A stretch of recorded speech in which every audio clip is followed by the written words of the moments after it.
والصلاة والسلام على سيد الرسل وخاتم الأنبياء. أما بعد فأعوذ بالله من الشيطان الرجيم. بسم الله الرحمن الرحيم. يا أيها الذين آمنوا اتقوا الله وكونوا مع الصادقين. صدق الله العظيم. قابل احترام بزرگان محترم، برادران عزیز، اللہ کے ذکر کے لیے، اللہ کی یاد کے لیے، اللہ کی رضا کے لیے ہم اللہ کے گھر میں بیٹھے ہیں. ہمارا یہ بیٹھنا باعث خیر و برکت بھی ہے، باعث اجر و ثواب بھی ہے، اور انشاءاللہ نجات کا باعث بھی بنے گا. اللہ قبول فرمائے. ہمارا یہاں بیٹھنے کا ثواب کے علاوہ اور کوئی مقصد نہیں ہے. ہم اللہ کے گھر میں جتنا وقت گزاریں گے، اللہ اگر قبول فرما لیں تو ہمارا یہ وقت بہت قیمتی ہوگا. باہر کہیں پر بھی ہم اس قدر قیمتی وقت نہیں گزار سکتے. رمضان کا مہینہ اختتام کی جانب بڑھ رہا ہے. ہمارے پاس بہت کم وقت رہ گیا.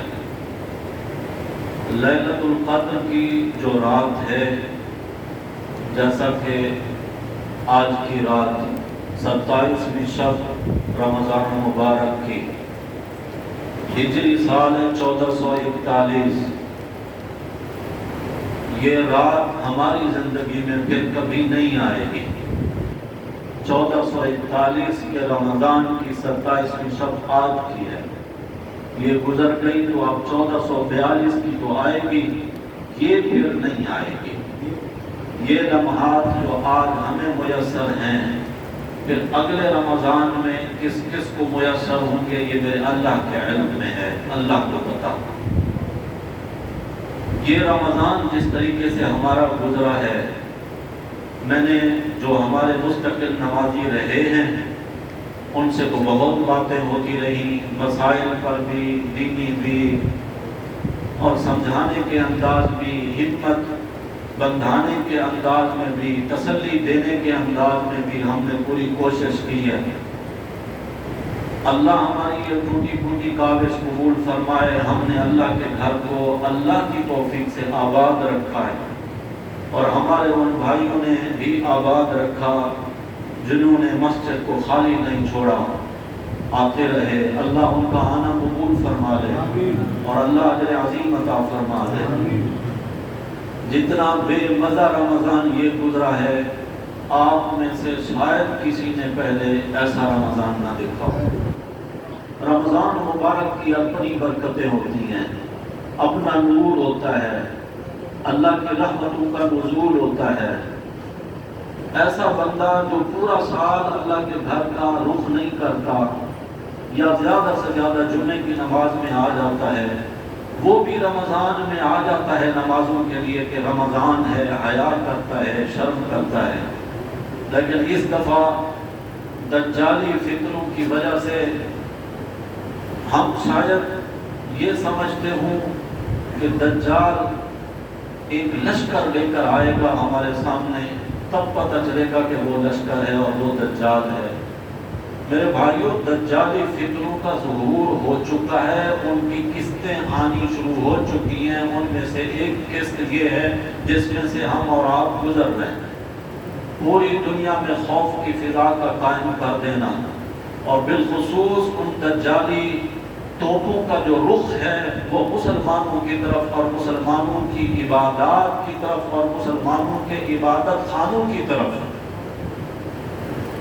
یہاں تو جس کا جتنا ایمان ہے، قوی ہے، وہ ڈٹ گیا. جس کا ذرا کمزور ہے وہ پیچھے رہ گیا. جس کا اس سے بھی کمزور ہے وہ اور پیچھے رہ گیا. جس کا اس سے بھی زیادہ کمزور ہے وہ گھروں سے باہر نہیں نکلا، آج تک نہیں نکلا، آج بھی نہیں نکلا، اور شاید باقی کے 3 دن بھی اللہ نہ کرے کہ میرے مسلمان بھائی کے بھی اسی طرح محرومیت میں گزر جائیں کہ یہ 27 دن بھی وہ محروم رہا اور باقی کے 2-3 دن بھی وہ محروم رہے. اللہ نہ کرے کوئی مسلمان محروم رہے. کئی میرے مسلمان بھائیوں نے میڈیا کی چال بازیوں میں، ان کی چرب زبانیوں میں ان کو اپنا قبلہ بناتے ہوئے ان کی باتوں پر نعوذ باللہ قرآن و سنت کے مطابق ایمان اور یقین کرتے ہوئے اللہ کے گھروں کو چھوڑا، مسجدوں کو چھوڑا، اور کئی ایک تو ہمارے بھولے ایسے وہ کہتے ہیں کہ ہم نے تو اپنے گھر میں جماعت کرائی ہے، ہم خود نماز پڑھاتے ہیں۔ میں نے اپنے ایک نمازی ساتھی سے سوال کر لیا، میں نے کہا آپ جو گھر میں نماز پڑھاتے ہیں، جو بندہ بھی امامت کرائے، امامت کی کوئی شرائط بھی ہیں یا نہیں؟ جس طرح ابھی بچے نے نماز کے شرائط میں سے وضو نماز کی شرط ہے، اگر مولوی صاحب یہ مسئلہ بیان کریں کہ نماز پڑھنے والے کے لیے جنت ہے اور بندہ بغیر وضو کے ہی آ کے نماز شروع کر دے، کہ مولوی صاحب نے فضیلت بیان کی ہے نمازی کے لیے کہ اللہ اس کے گناہ معاف کرتے ہیں، اس کے لیے اتنا اجر و ثواب ہے، تو وضو تو شرط ہے نا نماز کے لیے۔ اسی طرح جس طرح نماز کے لیے وضو شرط ہے، یہ ایک شرط ہے، وضو ہو بندے کا لیکن اس کا لباس پاک نہ ہو تب نماز ہو جائے گی۔ اچھا وضو بھی ہو، لباس بھی پاک ہو، جگہ پاک نہ ہو جہاں پہ وہ کھڑے ہو کے نماز پڑھ رہا ہے تب نماز ہو جائے گی۔ وضو بھی ہو، لباس بھی پاک ہو، جگہ بھی پاک ہو، بندے کا رخ قبلے کی طرف نہ ہو پھر نماز ہو جائے گی۔ وضو بھی ہو، لباس بھی پاک ہو، جگہ بھی پاک ہو، قبلے کی طرف رخ بھی ہو، لیکن نماز کا وقت نہ ہو پھر نماز ہو جائے گی۔ یہ شرائط ہیں، جس طرح نماز کے شرائط ہیں اسی طرح امامت کے بھی شرائط ہیں۔ ایک نے تو یہاں تک کہا کہ آپ نے مسئلہ بیان کیا تھا کہ کوئی بندہ اتنا مشکلات میں ہو، اکیلا زندگی گزار رہا ہو، جنگل بیابان میں ہو، اللہ کے نبی صلی اللہ علیہ وسلم نے فرمایا کہ نماز کا وقت ہو اور وہ اکیلا مسلمان وہ وہاں پر اذان دے اور تکبیر کہے اور وہ اکیلا نماز شروع کرے، تو پیارے نبی صلی اللہ علیہ وسلم فرماتے ہیں کہ اللہ فرشتوں کی جماعت کو بھیج دیتے ہیں کہ اس کے پیچھے کھڑے ہو کر جاؤ نماز پڑھو، میرا بندہ اکیلا ہے۔ لیکن اس کے لیے بھی امامت تو شرط ہے نا، امام کے لیے جو چیزیں شرط ہیں وہ تو پائی جائیں۔ بندہ اکیلا نماز پڑھتا ہے تو اس کے ساتھ اپنی نماز کی ذمہ داری ہوتی ہے، اور جب بندہ امام بنتا ہے تو سب کی ذمہ داری اسی کے سر ہوتی ہے۔ خدا نہ خواستہ اگر امام کی نماز درست نہیں ہوئی تو کسی کی نماز بھی نہیں ہوئی۔ خوش فہمیوں میں مبتلا ہو کر مزے ہیں، بھائی ہم تو خود امام بن گئے گھر میں، بیوی کے بھی اور بچوں کے بھی ہم تو اپنے گھروں میں جماعت کراتے ہیں۔ جب میں نے سوال کیا کہ وہ شرائط امامت کے، پھر کچھ بھی پتہ نہیں۔ نماز کے جو مسائل ہیں، ابھی وضو کے بارے میں جیسے بچے نے بتایا، کتنے مسلمان ہیں پھر اتنی ڈیٹیل میں ذرا جانتے ہیں کہ کن چیزوں سے وضو ٹوٹ جاتا ہے؟ یہاں تو اتنا پتا ہے کہ بھائی کوئی گالی دے دے، گالی کسی کو کہتے ہیں وضو ٹوٹ جاتا ہے، حالانکہ اس سے وضو نہیں ٹوٹتا۔ کئی آ کر ہم سے پوچھتے ہیں کہ اگر بندہ وضو پہلے کر چکا ہو اور پھر کپڑے تبدیل کرے اور ننگا ہو جائے تو اس کا وضو ٹوٹ جاتا ہے نا، حالانکہ اس سے بھی وضو نہیں ٹوٹتا۔ وضو کے ٹوٹنے کے جو اسباب ہیں وہ الگ ہیں، لیکن پتہ ہی نہیں کہ کن چیزوں سے وضو ٹوٹتا ہے، کن چیزوں سے نماز ٹوٹ جاتی ہے، کن چیزوں سے نماز مکروہ ہو جاتی ہے، کون سی ایسی چیزیں ہیں کہ وہ کام اگر ہو جائے نماز میں تو سجدہ سہو کرنے سے نماز ہو جائے گی، اور کون سی ایسی چیزیں ہیں کہ نماز میں اگر وہ پیش آ جائیں سجدہ سہو کرنے سے بھی نماز نہیں ہوگی، نماز دوبارہ لوٹانی ہوگی۔ کتنے ایسے ہیں گھروں میں جنہوں نے امامت کرائی ہے کہ وہ ان مسائل کو جانتے ہوں، اپنی بھی نمازیں خراب کی ہوں گی، گھر والوں کی بھی نمازیں خراب کی ہوں گی۔ میرے بھائیوں، ہم تو میں نے جو آیت کریمہ پڑھی میں پہلے اس کے بارے میں عرض کر دوں، آپ سب میرے لیے قابل احترام ہیں، باعزت ہیں، اور میرے دل میں آپ سب کی محبت ہے، میں آپ سے جتنی بھی باتیں کرتا ہوں میں اللہ کی رضا کے لیے کرتا ہوں. میں نے کبھی آپ لوگوں کی شکلیں دیکھ کے وعدہ نہیں کیا کہ میری اس بات سے ان کا دل دکھے گا, برا محسوس کریں گے. میں نے شکلیں دیکھ کے کبھی وعدہ نہیں کیا. جو حق سمجھا قرآن و حدیث کی روشنی میں وہ میں نے عرض کر دیا. کوئی ناراض ہوتا ہے تو وہ میرا بڑا بھائی ہے, اس کو حق ہے. چھوٹا ہے تو میرے بچوں کی طرح اس کو بھی حق ہے, کوئی فرق نہیں پڑتا ناراضگی سے. مگر میں یہ چاہتا ہوں کہ قیامت کے دن آپ کا ہاتھ میرے گریبان تک نہ آئے کہ یا اللہ اس بندے نے ہمیں حق نہیں بتایا. میں بہت پرانا خادم ہوں آپ لوگوں کا. اس منبر پر 22 سال میں نے گزار دیے.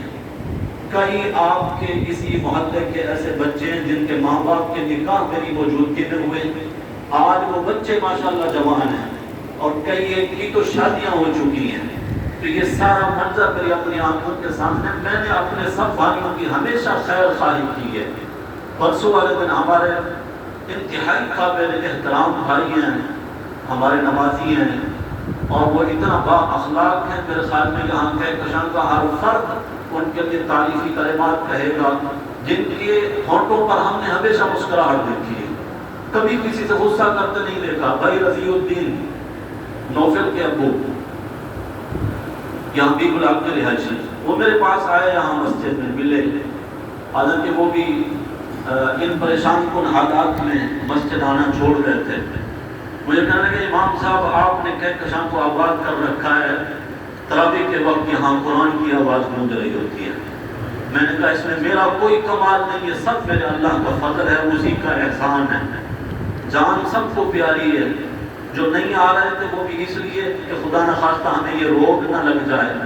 جان تو ہماری بھی ہے, جان تو ہمارے بچوں کی بھی ہے. یہ پیار تو سب کا ہے. ایک طرف جان ہے, ایک طرف ایمان ہے. مومن آدمی کس کو ترجیح دے گا, جان کو, ایمان؟ کیونکہ ایمان سے بڑھ کر قیمتی چیز کوئی نہیں. ایمان ہے نماز روزہ قبول ہے, ایمان نہیں کوئی نماز روزہ حج زکات کچھ بھی قبول نہیں. میرے بھائیوں کہتے ہیں نا کہ صبح کا بھولا شام کو گھر آ جائے واپس, اس کو بھولا نہیں کہتے.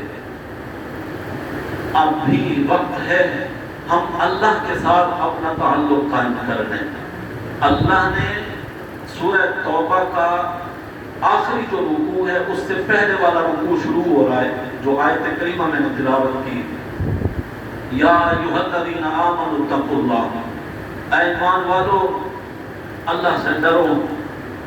وَكُونُوا مَعَ الصَّادِقِينَ, اللہ والوں کے ساتھ اپنا تعلق مضبوط کر لو. اللہ والوں کے ساتھ جن کی مجلس میں بیٹھ کر رب کی باتیں ہوں یا اللہ کے رسول کی باتیں ہوں, فرمایا ان کے ساتھ اپنا تعلق مضبوط کر لو. جنہوں نے میڈیا کے ساتھ تعلق مضبوط کیا ان کا ایمان اور کمزور ہوتا گیا, خوف اور زیادہ ان میں آتا گیا. اور جنہوں نے مسجد کا رخ کیا اللہ نے ان کے ایمان کو بڑھایا, اللہ نے ہمت دی, تقویت دی, وہ باعث خیر بن گئے.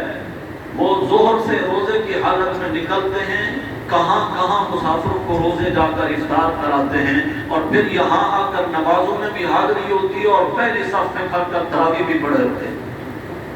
اللہ نے ان کو بھی تو پھر ہمت دی. کئی وہ ہیں جو گھروں سے نکلنا اپنے لیے مشکل سمجھ رہے تھے. ٹھیک ہے, انسان کی فطرت ہے, ہو جاتا ہے انسان خوف زدہ. ہمارا اس بات کا ایمان آج تک اگر نہیں بنا تو کب بنے گا کہ جو خیر اور بھلائی میرے اللہ نے میرے مقدر میں لکھی ہے اس کو کوئی نہیں ہٹا سکتا, اور جو شر اور تکلیف اور مصیبت میرے اللہ نے میرے مقدر میں لکھ دی ہے اس مصیبت کو بھی کوئی نہیں ہٹا سکتا. صحیح کہہ رہا ہوں؟ اس کے بغیر ہمارا ایمان ہو سکتا ہے؟ آپ ایمان کی شرائط, ایمان مفصل پڑھتے ہو, وہ شرائط ہیں. ایمان کی بھی تو شرائط ہیں, جس طرح بھی نماز کی شرائط میں نے گنی تھی. آمنت باللہ وملائکتہ وکتبہ, آتی ہے ورسلہ والیوم الآخر والقدر خیرہ وشرہ من اللہ تعالی والبعث بعد الموت، یہ شرائط ہیں۔ میں ایمان لایا اللہ پر، اس کے فرشتوں پر، اس کی کتابوں پر، اس کے رسولوں پر اور قیامت کے دن پر، اور اس پر میں ایمان لایا کہ اچھی اور بری تقدیر اللہ تعالی کی طرف سے ہے، اور موت کے بعد اٹھائے جانے پر بھی میں ایمان لایا۔ یہ ہے ایمان مفصل، یہ ہے ایمان کی شرائط۔ یعنی اس کے بغیر تو ہمارا ایمان ہی مکمل نہیں ہوتا۔ کئی لوگ خیر کے کاموں میں بڑھ چڑھ کر حصہ لے رہے تھے، کئی ایک لوگوں میں وسوسے پھیلا رہے تھے۔ مسجد میں نہیں جانا، اگر جانا ہے تو فاصلے سے کھڑے ہونا ہے، 2 صفحے پیچھے کھڑے ہونا ہے۔ پہلے تو کوشش ہونی چاہیے کہ نہیں جانا ہے۔ خود بھی نہیں آ رہے مسجد، خود بھی نہیں آ رہے، جو آ رہے ہیں اللہ کے گھر میں نماز کے لیے، ان میں بھی وسوسے پھیلا کر ان کو خوف زدہ کرنا، ان کو پریشان کرنا۔ لیکن جن کو اللہ نے توفیق دی، ہمت دی، انہوں نے نہیں چھوڑا۔ الحمدللہ ہمارے یہ الفاظ جن بھائیوں نے سنے، اللہ نے ان کو مزید توفیق دی۔ ہمارا قافلہ آہستہ آہستہ بڑھنے لگا، اور اللہ کا لاکھ احسان ہے، آج ہماری مسجد بھری ہوئی ہے الحمدللہ۔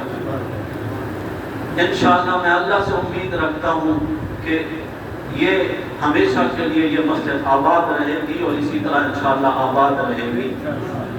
وقت گزرے گا، باتیں کھلیں گی، بہت کچھ سامنے آئے گا۔ اسکرین پر ابھی پردہ ہے، پردہ ہٹے گا، بہت کچھ آپ کو دیکھنے کو ملے گا۔ اس وقت کئی ایسے افسوس کے ساتھ ہاتھ مل رہے ہوں گے کہ یار ہم نے رمضان ایسے ہی گزار دیا۔ میں نے اس دن ساتھیوں کو متوجہ کیا، میں نے کہا بھائیوں، یہ رمضان ہم نے کتنی مشکلات میں گزارا۔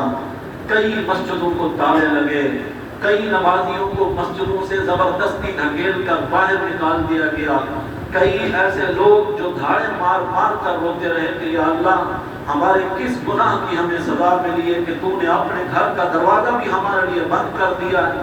ہم کیا سمجھتے ہیں کہ اللہ جب ہم سے ناراض ہوتا ہے ہمارے کسی گناہ کی بدولت تو وہ ہاتھ سے پکڑ کے باہر لے جاتا ہے؟ اسی طرح کے اسباب بنتے ہیں، مشکلات بنتی ہیں، پھر انسان کچھ بھی نہیں کر سکتا ہے۔ جن مشکلات میں ہم نے یہ گزارا ہے رمضان، پہلے کبھی نہیں گزارا تھا۔ اگلا رمضان کس نے دیکھا ہے کہ پھر ہم اسی طرح پہلے والی کیفیت میں لوٹ آئیں گے؟ یا پچھلے رمضان میں، اس رمضان میں جو ہمارے حالات ہوئے، کسی ایک نے بھی اس طرح کا کوئی تصور کیا تھا؟ کسی کے خواب میں، وہم و گمان میں بھی اس طرح کی کیفیت تھی؟ نہیں تھی نا۔ اب آئندہ حالات کیا ہوں گے، اگلا رمضان کس کو نصیب ہوگا اور کن حالات میں نصیب ہوگا؟ کئی آ کر ہمارے سامنے مفتی بن جاتے ہیں دلائل دینے کے لیے، سعودیوں والوں نے یوں کر دیا، مصر والوں نے یوں کر دیا۔ ہمارے لیے وہ حجت ہے۔ سعودیہ والے بادشاہوں کی عیاشیاں اور ان کے جو کردار اور کرتوت کوئی نہیں جانتا ہے۔ وہاں پر بادشاہانہ نظام ہے، جو چاہیں وہ اپنی مرضی سے کر دیتے ہیں، کہہ دیتے ہیں۔ وہ ہمارے لیے حجت نہیں، ہمارے لیے حجت ہے اللہ کا فرمان اور پیارے نبی صلی اللہ علیہ وسلم کا فرمان۔ ہمارے لیے نہ کوئی مولوی حجت، نہ کوئی پیر حجت، نہ کوئی مفتی حجت، نہ کوئی بادشاہ، نہ کوئی ملک، نہ کسی ملک کے قوانین۔ مسلمان کے لیے اگر کوئی حجت ہے تو وہ اللہ اور اس کے رسول کا فرمان ہے، اور کچھ بھی نہیں ہے۔ ان لوگوں نے تو اپنے ملکوں کی مساجد کو لگا دیے تالے۔ آپ کے ملک میں تو الحمدللہ علماء کرام نے بڑی قربانیاں دے کر حکمرانوں کی ہر چال کو ناکام کرتے ہوئے مسجدوں کو تالے نہیں لگنے دیے۔ پھر کیوں نہیں آتے مسجدوں میں؟ پھر کیوں نہیں آتے نماز کے لیے؟ یہاں تو کوئی روکنے والا نہیں۔ ہوں گے جہاں پر حالات ہوں گے، اللہ کا فضل ہے آپ کے ارد گرد کے محلے کی مساجد میں اس طرح کی کوئی کیفیت نہیں تھی، لیکن بہت افسوس مسلمانوں نے اللہ کے گھر کو چھوڑا۔ میرے بھائیوں، ہمارے اوپر کوئی بھی مصیبت آئے، کوئی بھی مشکل آئے، اللہ کے سوا مشکلات کو حل کرنے والا کوئی نہیں۔ ایمان بناؤ، اس بات کو ڈالو اپنے دل میں، دماغ میں، مشکلیں اس وقت حل ہوں گی جب اللہ چاہیں گے، اور جب اللہ چاہیں گے اس وقت حالات اور اسباب اللہ کے سامنے کوئی حیثیت نہیں رکھتے۔ اللہ کہتے ہیں کن ہو جا، فیکون ہو جاتا ہے۔ وہاں غیبی لشکر بھی آ جاتے ہیں، وہاں انتظامات بھی ہو جاتے ہیں۔ اللہ چاہیں گے جس وقت ہماری مشکلات کو حل کرنا، پھر کوئی بھی نہیں روک سکے گا۔ لیکن اللہ کب چاہیں گے؟ جب ہم بھی تو اللہ کے بنیں گے نا۔ تو انشاءاللہ کوشش کرنی ہے سب بھائیوں نے، اللہ کے گھروں کو آباد رکھنا ہے۔ آج قرآن کا ختم ہوا ہے، تراویح ختم نہیں ہوئی، بات سمجھ رہے ہیں؟ قرآن کا ختم ہوا ہے، تراویح ابھی ختم نہیں ہوئی۔ تراویح انشاءاللہ اسی طرح جماعت سے ہوتی رہے گی، تراویح نہیں چھوڑنی۔ لیلۃ القدر کی مناسبت سے ہم نے 27ویں رات میں ختم قرآن کیا ہے، تراویح نہیں چھوڑنی، آخر دم تک انشاءاللہ پڑھنی۔ یہ جو 3 راتیں باقی بچ گئی ہیں، یہ تو کم از کم ہم اللہ کے لیے وقف کر دیں۔ حضور اکرم صلی اللہ علیہ وسلم تو آخری عشرہ پورا رب کے لیے وقف ہوتا تھا۔ 10 سال حضور نے گزارے مدینہ طیبہ میں، ہر سال اعتکاف فرمائے، اور 1 سال اگر نہیں فرما سکے اعتکاف تو اگلے سال 20 دن کا اعتکاف فرمایا۔ اعتکاف اگر نہیں کر سکتے مکمل، جو مسنون ہے 10 دنوں کا، کیا یہ بھی مشکل ہے کہ ہم عصر کی نماز کے لیے جب مسجد میں آئیں پھر ہم عصر بھی ادھر ہی پڑھیں، عصر سے لے کر مغرب تک بھی وقت مسجد میں گزاریں؟ یہاں پر پانی کا انتظام ہوتا ہے، 2 دانے کھجور کے جیب میں لے کے آئیں، افطاری کریں، پانی پئیں، مغرب بھی پڑھیں۔ کم از کم یہ 1-1.5 گھنٹہ جو عصر سے مغرب تک کا ہے، یہ اللہ کے گھر میں گزار دیں۔ اور اگر اس سے بھی زیادہ اللہ توفیق دے، گزشتہ رمضانوں میں یہاں پر ایک ساتھی ایسا آتا تھا جو اپنی افطاری کھانا لے کر آتا تھا، عصر کی نماز میں آتا تھا اور وہ تراویح پڑھ کے پھر یہاں سے جاتا تھا، مغرب کے بعد ادھر ہی مسجد میں بیٹھ کے وہ کھانا بھی کھا لیتا تھا، اپنی افطاری بھی کر لیتا تھا، نماز بھی پڑھتا تھا۔ تو یہ اتنا وقت بھی مسجد میں جب بھی مسلمان کوئی داخل ہو، وہ نیت کر لے اعتکاف کی، جتنی دیر وہ مسجد میں گزارے گا اتنی دیر کا اعتکاف کا ثواب اس کو ملے گا، اتنی دیر کا ثواب ملے گا۔ تو اس سے محروم نہیں رہنا چاہیے، اس کے لیے ضرور کوشش کرنی چاہیے۔ ہر سال جس طرح کے حالات ہوتے تھے، اس سال حالات سب کے سامنے، کیا امیر اور کیا غریب، ہر طبقہ ہر لحاظ سے پریشان، مالی طور پر بھی پریشان، ذہنی طور پر بھی پریشان، کئی لحاظ سے پریشانیاں ہیں۔ ہر سال آپ احباب ختم قرآن کی اس تقریب میں نے جس طرح پہلے عرض کیا، پورا رمضان ہی پریشانیوں میں گزرا ہے، تو آج کی تقریب بھی اس طرح کی تو نہیں ہے جس طرح ہمارے یہاں ہر سال ہوتی ہے۔ تو ہمارے استاد محترم یہاں تشریف لاتے ہیں، ان کے لیے آپ بھائی تعاون کرتے ہیں ختم قرآن کی اس تقریب میں۔ 27ویں شب ہے، یعنی اللہ ایک کے بدلے میں 1000 گنا عطا فرماتے ہیں۔ یہی ہے نا کہ لیلۃ القدر خیر من 1000 شہر، یہ 1000 مہینوں سے بہتر ہے۔ 1 رکعت میسر آ گئی رب کی رضا کے لیے، یا 1 روپیہ اللہ کے راستے میں دے دیا رب کی رضا کے لیے، اللہ چاہیں گے تو 1000 قبول فرما کر 1000 گنا اس کا اجر و ثواب عطا فرمائیں گے۔ آپ بھائی آج بھی حسب توفیق جتنا ہو سکتا ہے، قاری صاحب آپ کی خدمت میں آ رہے ہیں، ان کے ساتھ تعاون فرمائیں ہمارے استاد محترم کے لیے۔ پیچھے سے بھی کوئی ساتھی کھڑا ہو جائے، ساتھیوں سے وصول کر لیں، آپ معاون کر جائیں ان کے۔ رمضان المبارک کی جو آخری ساعتیں ہوتی ہیں، ان میں سے ایک گزرتی ہے ہمارے پاس چاند رات۔ میری طرف بھی توجہ کریں گے، چاند رات ہمارے ہاں جس طرح گزرتی ہے الامان والحفیظ، وہ ساری رات کس طرح کے مفاسد اور کئی طرح کے گناہوں میں ملوث ہو کر ہم وہ رات گزارتے ہیں۔ صحابہ کرام فرماتے ہیں کہ یہ جو رات ہے دونوں عیدوں کی، قربانی والی عید کی رات بھی اور رمضان والی عید کی رات بھی۔ صحابہ کرام فرماتے ہیں کہ حضور اکرم صلی اللہ علیہ وسلم نے ان راتوں کی اتنی فضیلت بیان فرمائی کہ صحابہ نے باقاعدہ سوال کیا، یا رسول اللہ کیا یہ راتیں بھی لیلۃ القدر کی رات ہیں؟ حضور نے فرمایا لیلۃ القدر تو نہیں ہے، لیکن مزدور کو اس کا اجر اور مزدوری ملنی چاہیے۔ یہ ہوتی ہے جائزے کی رات۔ پیپر ہو گئے، اب جائزہ ہو رہا ہے کس کو کتنے نمبر ملنے ہیں، کون پاس کون فیل، رمضان اللہ کی مرضی میں کس نے گزارا۔ اس وقت میرے اور آپ کے بارے میں اللہ کی طرف سے فیصلے ہو رہے ہوتے ہیں، اور ہم اس وقت اگر باہر گناہوں میں ملوث ہوں، ایسا نہیں ہونا چاہیے۔ یہ جو عید کا دن رکھا گیا ہے، عید مانا خوشی، خوشی اسی چیز کی ہوتی ہے کہ جس وقت مسلمان عید کی نماز ادا کر کے جانے لگتے ہیں، اللہ کی طرف سے فرشتوں کے جھرمٹ میں اللہ فرماتے ہیں یہ جو جا رہے ہیں میں نے ان سب کی مغفرت کر دی ہے۔ اسی کا نام عید ہے، اسی کا نام خوشی ہے۔ یہ جو عید کی راتیں ہیں، اس دفعہ بالخصوص ہم اس وقت مسائل اور مشکلات کا شکار ہیں، ہمارے ہی گناہوں کی نحوست ہے جن کا ان حالات میں ہم سامنا کر رہے ہیں۔ اللہ سے مانگتے ہوئے خصوصی دعاؤں کا بھی اہتمام کرنا ہے، عید کی رات بھی اللہ کی یاد میں گزارنی ہے، عید کا اہتمام بھی بھرپور طریقے سے کرنا ہے۔